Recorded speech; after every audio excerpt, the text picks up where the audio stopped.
क्या एक अनपढ़ परिवार में भी ऐसा होता है कि विधवा बहू को उसके 3 साल के बच्चे के साथ घर से निकाल दिया गया हो?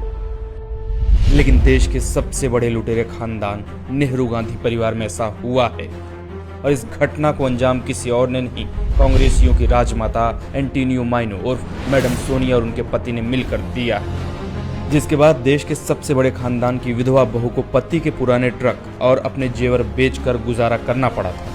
ये हम नहीं कह रहे हैं, ये खुद संजय गांधी की पत्नी मेनका गांधी के शब्द हैं। One of their main demands was that Menaka has to go.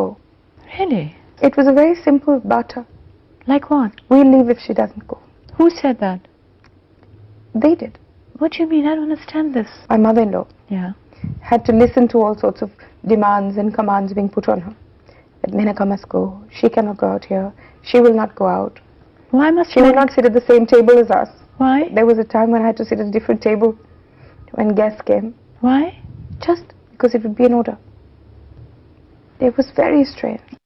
Even then I understood that she was as weak and helpless as I was. Indiraji. Yeah.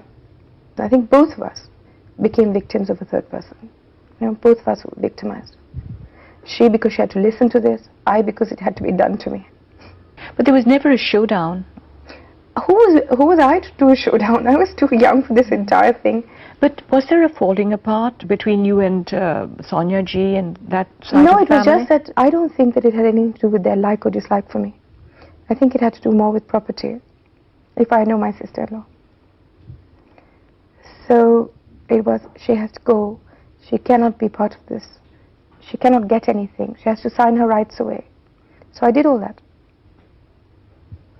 And ultimately it was just go. Like in all traditional Indian homes, the widow Yeah. is unnecessary. What was I doing there? What place does a widow have in her husband's family after he's gone? If the family is a mature family, she has the same place.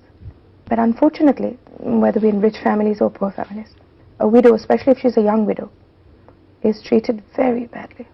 When you left One Saptajang with your son, were you at least financially well provided for? No, I wasn't.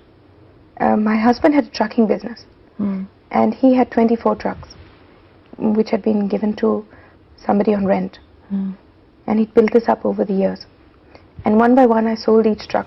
Simi Grewal को दिए गए इस interview में मेनका गांधी ने राजीव गांधी और सोनिया गांधी के उन काली करतूतों की पोल खोली जो शायद ही किसी को पता हो। संजय गांधी की मौत के बाद जब इंदिरा गांधी अकेले पड़ गई, तब राजीव और सोनिया ने इंदिरा पर खूब हुक्म चलाया और मेनका गांधी के साथ जो व्यवहार किया वो अमानवीय था।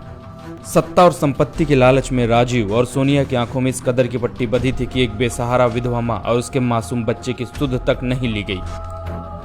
जब तक मेनका घर में रहीं, उन पर हजारों पाबंदियां थीं और मेनका गांधी इन दोनों के हर हुक्म को मानने के लिए मजबूर थी।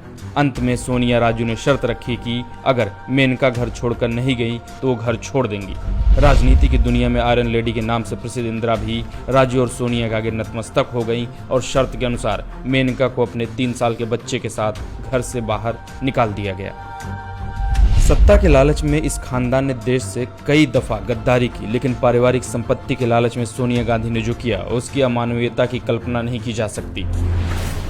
देश की सरकार को आज मानवता, राष्ट्र धर्म और संविधान का पाठ पढ़ाने वाली सोनिया गांधी ने न तो राष्ट्र धर्म का पालन किया, न ही मानव धर्म का। जिस महिला को आज कुछ कांग्रेसियों ने मां का दर्जा दिया हुआ है, वो इस देश की मां है, राहुल जी की नहीं है, सिर्फ देश की मां है। वो न कभी भारत की हुई, न भारतीयों की और न ही परिवार की। सोनिया के दिल में हमेशा से उसका इटली बसता है। उसके लिए सत्ता और सालों से देश में लूटे हुए अकूत संपत्ति पर एकाधिकार होना ही सर्वोपरि था और आज भी है।